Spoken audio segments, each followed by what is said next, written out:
Friend. முட்டாள் எப்பவும் முட்டாளா தான் இருப்பாங்க.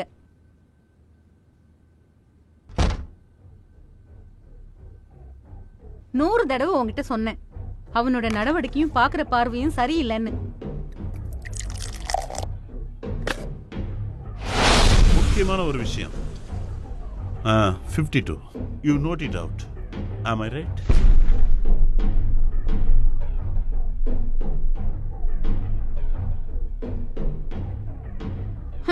நான் சொல்றத கேட்கறதுக்கு நீ தயாரா இல்லல்ல?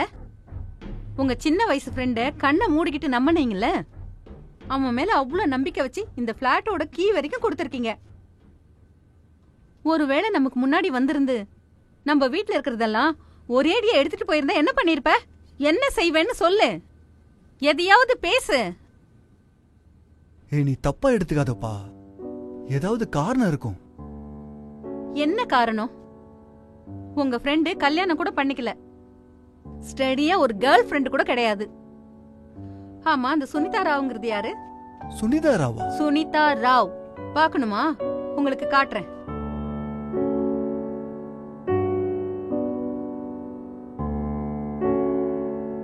இங்க பாரு, அவளோட பேரு நம்பர்லாம் எழுதி புக்கோட ஓரத்துல ஒளிச்சு வச்சிருக்கான். இப்ப புரியுதா? உங்க ஃப்ரெண்டு ஏதோ ஒரு எண்ணத்துலதான் இங்க வந்திருக்காரு. உனக்கு என்ன தோணுது? அவன் இங்க வரத்துக்கு அவனுக்கு பிடிக்கவே இல்லை.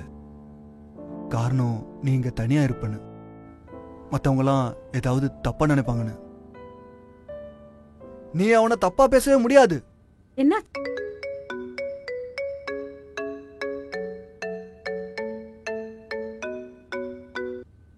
ஹலோ பிரகாஷ், நான் அர்ணப் பேசுறேன். சொல்றா. உங்களுக்கு நிகில பத்தி ஏதாவது நியூஸ் தெரியுமா? ஆக்சுவலா நேத்து அவன் எனக்கு காலையில போன் பண்ணான். அதாவது நேத்து காலையில அவன் பிளாட் கீ அவன்கிட்ட கொடுத்தியான். ஆனா அவனுக்கு வேலை சீக்கிரமா முடிஞ்சிருச்சு. மத்தியானமே அவன் வீட்டுக்கு வரதா இருந்தது. ஆனா அவன் என்கிட்ட என்ன சொன்னா, நான் வீட்டுக்கு இப்ப போக முடியாது, ஏன்னா அவன் ஒய்ஃப் அங்க தனியா இருப்பா, அதனால எதுவும் பிரச்சனை ஆயிடக்கூடாதுன்னு போலன்னு சொன்னான். ஆனா இப்ப போன் பண்ணா எடுக்கவே மாட்டான். டேய், நாங்க அவனை பார்த்தோம்டா. எங்க? அவன் பார்க் பக்கத்துல உட்காந்துருந்தான். ஒருவேளை டெஸ்ட் எடுத்ததுக்கு அப்புறம் ரிலாக்ஸ் ஆகிறது உட்காந்துருப்பான். டேய், நீ எங்கடா இருக்க? எதுக்குடா டெஸ்ட்? ஏண்டா உனக்கு தெரியாதா? என்ன டெஸ்ட்னு தெரியாதுப்பா. உனக்கு தெரியாதா? டேய், எனக்கு ஒண்ணுமே தெரியாதுடா. என்னாச்சு? ஏதாவது பிரச்சனையா? ஒரு நிமிஷம். எனக்கு என்ன தோணுதுன்னா, நம்ம ஏதோ தப்பு பண்ணிட்டோன்னு. தப்பா? இது கவனமா கேளு. ஆக்சுவலா அவனுக்கு என்னாச்சுன்னா, ஒரு 5 வருஷத்துக்கு முன்னாடி அவன் பிசினஸ் ஸ்டார்ட் பண்ணும்போது அவனுக்கு பெரிய லாஸ் ஆயிடுச்சு. அவனுக்கு 20 லட்சம் ரூபாய்க்கு மேல கடன் இருக்கு. அந்த சிச்சுவேஷன்ல அவன் நார்த் பெங்கால்ல இருக்கிற வீடை வித்துட்டான். உனக்கு தான் நல்லா தெரியும்ல, அவனுக்கு ரிலேட்டிவ்ஸ்லாம் யாரும் இல்லைன்னு. அதனால அந்த மாதிரி சிச்சுவேஷன்ல அவன் அங்க இருந்து லாஸ்ட் மந்த் எனக்கு கால் பண்ணான். என்கிட்ட அட்வைஸ் கேட்டான்.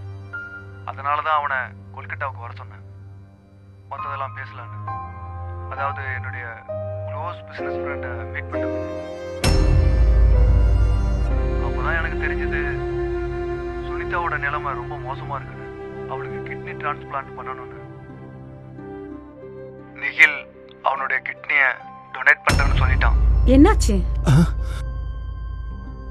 அவனோட 20 லட்சம் கடனை இது மூலமா சரி பண்றதுக்கு இன்னைக்கு அவனுக்கு மெடிக்கல் டெஸ்ட். நேத்து வந்தது காரணம்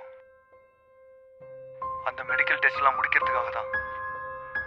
இப்ப போன் அடிச்சாலும் எடுக்க மாட்டான். என்ன பண்றதுன்னே தெரியல.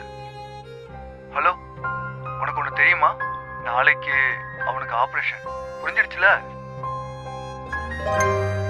நாளைக்கு அவன் ஆபரேஷன் முடிஞ்ச உடனே அவன் திரும்பி போறதா சொல்லிட்டான்.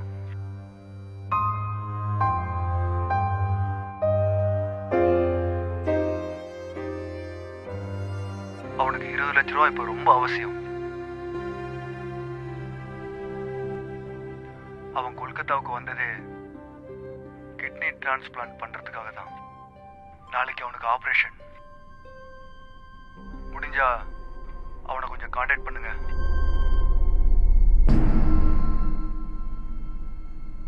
என்னுடைய இருப்பு எப்பவும் ரோசாப்பூ மாதிரி கிடையாது.